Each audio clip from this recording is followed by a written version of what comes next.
Hello दोस्तों, मैं अमित कुमार सिंह आपका अमित सिविल सर्विसेज एकेडमी में बहुत बहुत स्वागत करता हूं। दोस्तों, मेरे चैनल पर डेली बिहार करंट अफेयर्स राष्ट्रीय तथा अंतर्राष्ट्रीय घटनाओं के साथ अपलोड होते हैं, जिसमें हम लोग दोस्तों 6 अखबारों का निचोड़ देखते हैं। दोस्तों, इसमें हम लोग पूरे 6 अखबारों का निचोड़ में बिहार करंट अफेयर्स को भी देखते हैं और राष्ट्रीय तथा अंतर्राष्ट्रीय घटनाओं को भी देखते हैं। इसको पढ़ने के बाद दोस्तों ना आपका बिहार का भी एक करंट अफेयर्स छूटेगा, न ही आपका राष्ट्रीय तथा अंतर्राष्ट्रीय खबर का। तो दोस्तों देर ना करिए, चैनल को सब्सक्राइब करिए, दोस्तों में शेयर करिए। बहुत ही इंपॉर्टेंट वीडियो सेशन में आपके लिए डेली लेकर आता हूं। तो और अगर आप दोस्तों मेरा मंथली ईयरली डेली पीडीएफ प्राप्त करना चाहते हैं तो आप मेरे Amit civil services academy telegram channel पर जाकर आप डेली का पीडीएफ डाउनलोड कर सकते हैं। तो चलते हैं आज के पहले क्वेश्चन की तरफ। शिक्षा विभाग की ओर से बिहार के कितने सरकारी स्कूलों में इंफॉर्मेशन एंड कम्युनिकेशन टेक्नोलॉजी प्रयोगशाला का निर्माण किया जाएगा? देखिए दोस्तों, शिक्षा विभाग की ओर से बिहार के 175 सरकारी स्कूलों में इंफॉर्मेशन एंड कम्युनिकेशन टेक्नोलॉजी प्रयोगशाला का निर्माण करेगी। ठीक है ना। जो इंफॉर्मेशन एंड कम्युनिकेशन टेक्नोलॉजी है वो बिहार के 175 स्कूलों में, सरकारी स्कूलों में प्रयोगशाला का निर्माण करेगी। शिक्षा विभाग की ओर से बिहार के 175 सरकारी स्कूलों में इंफॉर्मेशन एंड कम्युनिकेशन टेक्नोलॉजी द्वारा प्रयोगशाला का निर्माण किया जाएगा। इसका मुख्य उद्देश्य कंप्यूटर की गुणवत्तापूर्ण शिक्षा प्रदान करना है। इसके माध्यम से 6वीं से 12वीं कक्षा तक के छात्रों को कंप्यूटर प्रोग्रामिंग भी सिखाया जाएगा। बिहार के शिक्षा मंत्री आलोक कुमार मेहता हैं, भारत के शिक्षा मंत्री धर्मेंद्र प्रधान हैं। तो दोस्तों याद रखिए, बिहार के 175 सरकारी स्कूलों में इंफॉर्मेशन एंड कम्युनिकेशन टेक्नोलॉजी द्वारा प्रयोगशाला का निर्माण किया जाएगा। खासकर इसमें कंप्यूटर से संबंधित प्रयोगशालाएं बच्चों के लिए विकसित की जाएगी। हाल ही में ही रिपोर्ट के अनुसार बिहार में कुल कितना किलोमीटर राष्ट्रीय राजमार्ग है? देखिए दोस्तों, राष्ट्रीय राजमार्ग प्राधिकरण द्वारा आई गई रिपोर्ट के अनुसार बिहार में 5,358 किलोमीटर राष्ट्रीय राजमार्ग है। हाल ही में आई रिपोर्ट के अनुसार बिहार में 5,358 किलोमीटर राष्ट्रीय राजमार्ग है। देश के कुल राष्ट्रीय राजमार्ग में बिहार की हिस्सेदारी 4.04% है। देश में अभी 1,32,499 किलोमीटर राष्ट्रीय राजमार्ग है। इसमें सबसे अधिक राष्ट्रीय राजमार्ग में 17,757 किलोमीटर राजमार्ग महाराष्ट्र में है। ठीक है। बिहार की परिवहन मंत्री शीला कुमारी हैं, भारत के परिवहन मंत्री नितिन गडकरी हैं। तो वेरी इंपॉर्टेंट है, याद रखिए, बिहार में 5,358 किलोमीटर राष्ट्रीय राजमार्ग है और कुल भारत के कुल राष्ट्रीय राजमार्ग में बिहार की हिस्सेदारी 4.04% है। बिहार के किस खिलाड़ी ने खेलो India youth game track cycling में सिल्वर मेडल प्राप्त किया है? तो देखिए दोस्तों, प्रहलाद कुमार जो बिहार के साइकिलिस्ट हैं, उन्होंने खेलो India youth game track cycling में सिल्वर मेडल प्राप्त किया है। ठीक है। इन्होंने कर बिहार के लिए गौरव हासिल किया है। बिहार के खेल मंत्री जितेंद्र कुमार राय हैं, बिहार के प्रथम खेल मंत्री जितेंद्र कुमार रॉय बने हैं। भारत के खेल मंत्री अनुराग ठाकुर हैं।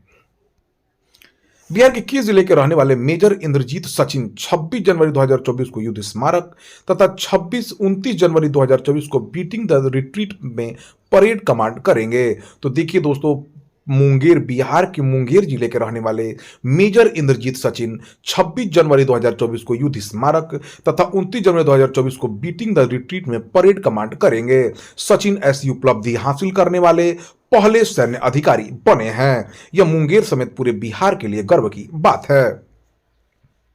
बिहार किलकारी भवन के किस छात्र को क्राफ्ट कला के लिए राष्ट्रपति द्रौपदी मुर्मू ने राष्ट्रीय बाल पुरस्कार से सम्मानित किया है? तो दोस्तों, बिहार किलकारी भवन के छात्र मोहम्मद हुसैन को राष्ट्रपति द्रौपदी मुर्मू ने राष्ट्रीय बाल पुरस्कार से सम्मानित किया है। बिहार को कला के क्षेत्र में पहली बार राष्ट्रीय बाल पुरस्कार मिला है।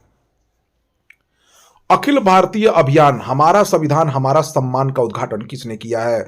देखिए दोस्तों, अखिल भारतीय अभियान हमारा संविधान हमारा सम्मान का उद्घाटन भारत के उपराष्ट्रपति जगदीप धनखड़ ने किया है।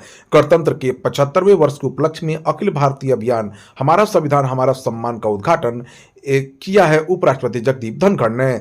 1 साल तक चलने वाले इस अभियान की शुरुआत डॉक्टर अंबेडकर इंटरनेशनल सेंटर से हुई है।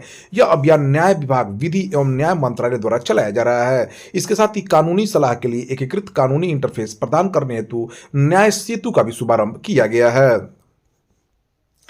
ICC men's T20 cricketer of the year का अवार्ड किस खिलाड़ी ने जीता है? तो देखिए दोस्तों, सूर्य कुमार यादव ने ICC men's T20 cricketer of the year का खिताब जीत लिया है। भारत के धाकड़ बल्लेबाज सूर्य कुमार यादव ने लगातार दूसरे साल ICC men's T20 cricketer of the year का अवार्ड जीता है। सूर्य कुमार ने इस वर्ष भी टी20 क्रिकेट में शानदार प्रदर्शन किया है। उन्होंने वेस्टइंडीज, ऑस्ट्रेलिया, दक्षिण अफ्रीका और श्रीलंका के खिलाफ शानदार बल्लेबाजी की थी। श्रीलंका के खिलाफ पुरुषों के टी20 में भारत के लिए दूसरा सबसे तेज शतक सूर्य कुमार यादव ने ही चढ़ा है। ऑस्कर 2024 के लिए नॉमिनेट हुई documentary film to kill a tiger का निर्देशन किसने किया है? तो निशा पहूजा ने। हाल ही में 96वें अकादमी पुरस्कार ऑस्कर 2024 के लिए documentary film to kill a tiger को सर्वश्रेष्ठ डॉक्यूमेंट्री फीचर फिल्म कैटेगरी में नॉमिनेट किया गया है। यह डॉक्यूमेंट्री फिल्म झारखंड की एक नाबालिग लड़की की कहानी पर आधारित है। इसका निर्देशन भारतीय कनाडाई फिल्म मेकर निशा पहूजा ने किया है। ऑस्कर 2024 के विजेताओं की घोषणा 10 मार्च को किया जाएगा। एशियाई मैराथन चैंपियनशिप में स्वर्ण पदक जीतने वाले दूसरे भारतीय कौन बने हैं? देखिए, एशियाई मैराथन चैंपियनशिप में स्वर्ण पदक जीतने वाले दूसरे भारतीय मान सिंह बने हैं। मान सिंह एशियाई मैराथन चैंपियनशिप में स्वर्ण पदक जीतने वाले केवल दूसरे भारतीय पुरुष एथलीट बन गए हैं। 34 वर्षीय मान सिंह ने 2 घंटे 14 मिनट 19 सेकंड का समय लेकर गोल्ड मेडल जीता है। गोपी थोनाकल साल 2017 में एशियाई मैराथन चैंपियनशिप का खिताब जीतने वाले पहले भारतीय पुरुष एथलीट थे। सत्र 2022-23 के लिए बीसीसीआई अवार्ड 2024 में पॉली उमरगर सर्वश्रेष्ठ क्रिकेटर का अवार्ड किसने जीता है? देखिए, बीसीसीआई पुरस्कार 2024 की घोषणा कर दी गई है। इस पर यह अवार्ड फंक्शन को हैदराबाद में आयोजित किया गया। सर्वश्रेष्ठ अंतर्राष्ट्रीय क्रिकेटर पुरुष के लिए जाने वाले पॉली उमरगर अवार्ड शुभमन गिल को 2022-23 के लिए दिया गया। 2021-22 के लिए जसप्रीत बुमराह को दिया गया। 2020-21 के लिए रविचंद्रन अश्विन को दिया गया। मोहम्मद शमी को 2019-20 के लिए दिया गया है। ठीक है, तो लगातार 6 सालों का पुरस्कार एक साथ दिया गया है। वहीं colonel C K Naidu lifetime achievement award पूर्व क्रिकेटर फरोख इंजीनियर और रवि शास्त्री को दिया गया है। यह अवार्ड शो 4 साल बाद आयोजित किया गया, जबकि 2022-23 के लिए सर्वश्रेष्ठ अंतर्राष्ट्रीय क्रिकेटर महिला का पुरस्कार दीप्ति शर्मा को दिया गया है। राष्ट्रीय बालिका दिवस हर साल कब मनाया जाता है? देखिए, 24 जनवरी को पूरे देश में राष्ट्रीय बालिका दिवस मनाया जाता है। इसका उद्देश्य बालिकाओं के अधिकारों और उनके सामने आने वाले मुद्दों के बारे में जागरूकता फैलाना है।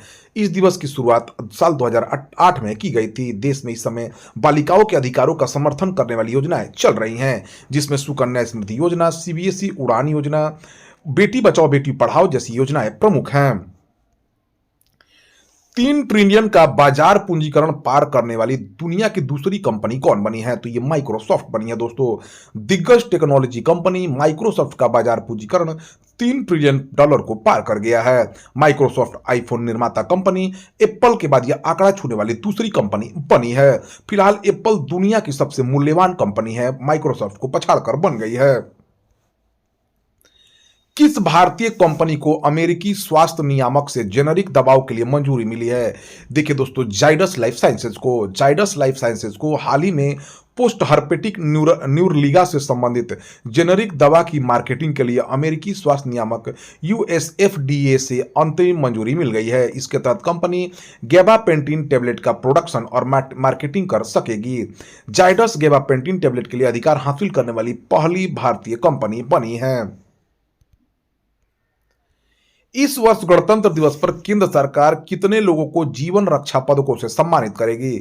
देखिए, 2024 गणतंत्र दिवस के अवसर पर केंद्र सरकार 31 लोगों को जीवन रक्षा पदक से सम्मानित करेगी। इसमें से 3 लोगों को मरणोपरांत यह पुरस्कार प्रदान किया जा रहा है। गृह मंत्रालय के अनुसार इस अवार्ड्स में 3 को सर्वोत्तम जीवन रक्षा पदक, 7 को उत्तम जीवन रक्षा पदक और 21 व्यक्तियों को जीवन रक्षा पदक से सम्मानित किया जाएगा। इस साल गणतंत्र दिवस में मुख्य अतिथि के रूप में फ्रांसीसी राष्ट्रपति इमैनुअल मैक्रोन कर्तव्य पथ पर गणतंत्र दिवस समारोह में शामिल हो रहे हैं।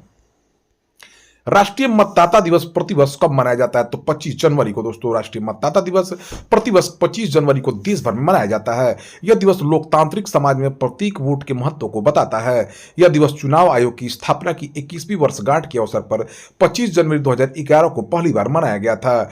इस साल 2024 में राष्ट्रीय मतदाता दिवस की theme nothing like voting, I vote for sure है।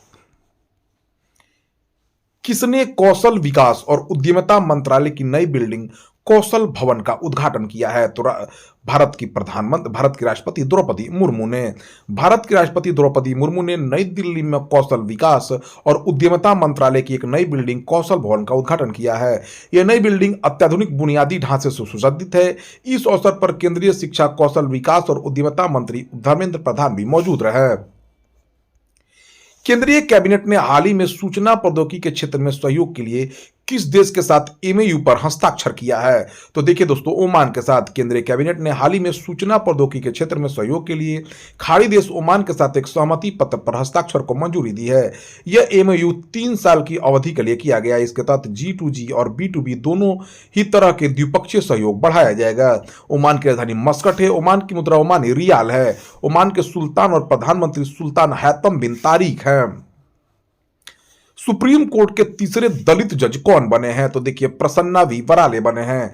25 जनवरी को नई दिल्ली स्थित सुप्रीम कोर्ट के परिसर में भारत सुप्रीम कोर्ट के चीफ जस्टिस DY चंद्रचूड़ ने प्रसन्ना वी वराले को सुप्रीम कोर्ट के जज की शपथ दिलाई है। सुप्रीम कोर्ट में CJI चंद्रचूड़ समेत जजों की संख्या बढ़कर 34 हो गई है, जो कि कोर्ट में जजों की स्वीकृत संख्या है। हेल्थ इंश्योरेंस से सभी अस्पतालों में कैशलेस इलाज के लिए जनरल इंश्योरेंस काउंसिल द्वारा किस नाम से एक नए इनिशिएटिव की शुरुआत की गई है? तो देखिए दोस्तों, उसका नाम है कैशलेस एवरीवेयर। 25 जनवरी से जनरल इंश्योरेंस काउंसिल द्वारा कैशलेस एवरीवेयर नाम से नए इनिशिएटिव की शुरुआत की गई है। इसके तहत हेल्थ इंश्योरेंस पॉलिसी धारक अब देश के किसी भी अस्पताल में कैशलेस इलाज करा सकेंगे। लाइफ इंश्योरेंस पॉलिसी धारकों को अब किसी भी हॉस्पिटल में इलाज के लिए पैसे नहीं देने पड़ेंगे। अब इलाज का पूरा खर्चा बीमा कंपनी अपने बीमा कवर से कैशलेस रूप में हॉस्पिटल को देगी। इसके लिए प्रीमियम में या अलग से कोई एक्स्ट्रा चार्ज नहीं देना होगा। 24 जनवरी को national bank for agriculture and rural development ने किस राज्य के 12 उत्पादों को जियोग्राफिकल इंडिकेशन टैग मिलने की घोषणा की है? तो अरुणाचल प्रदेश के 12 उत्पादों को GI टैग मिला है। अरुणाचल प्रदेश के उत्पादों में आपतानी मोनपा, आदि, गैलो, ताई खामती, नैसी वस्त्र, मोनपा हैंडमेड कागज को GI टैग मिला है। इसके साथ साथ सिंगपो फलाफ, सिंगपो चाय है, आदि अपोंग दाओ, अग्न्यात बाजरा और मारुओ अपो को भी यह टैग दिया गया है। 15 सितंबर 2003 को GI टैग की शुरुआत हुई थी, जो पहली बार दार्जिलिंग की चाय को मिला था। अरुणाचल प्रदेश के मुख्यमंत्री पेमा खांडू हैं। अरुणाचल प्रदेश के राज्यपाल केवल्य त्राइविक्रम परनायक हैं। 24 जनवरी 2024 को अंतर्राष्ट्रीय शिक्षा दिवस की थीम क्या है? देखिए, 24 जनवरी 2024 को मनाया गया अंतर्राष्ट्रीय शिक्षा दिवस की थीम अस्थायी शांति के लिए सीखना है। 24 जनवरी 2024 को अंतर्राष्ट्रीय शिक्षा दिवस की थीम अस्थायी शांति के लिए सीखना है। 24 जनवरी 2019 को पहला अंतर्राष्ट्रीय शिक्षा दिवस मनाया गया, फिर हर साल इसे अंतर्राष्ट्रीय तौर पर मनाया जाने लगा। तो दोस्तों, यह रहा 24 और 25 जनवरी 2024 के सभी इंपॉर्टेंट बिहार करंट अफेयर्स, राष्ट्रीय तथा अंतर्राष्ट्रीय घटनाओं के साथ। तो दोस्तों, ऐसे ही वीडियो प्राप्त करने के लिए हमारे चैनल को सब्सक्राइब करिए, दोस्तों में शेयर करिए। Thank you for watching my videos.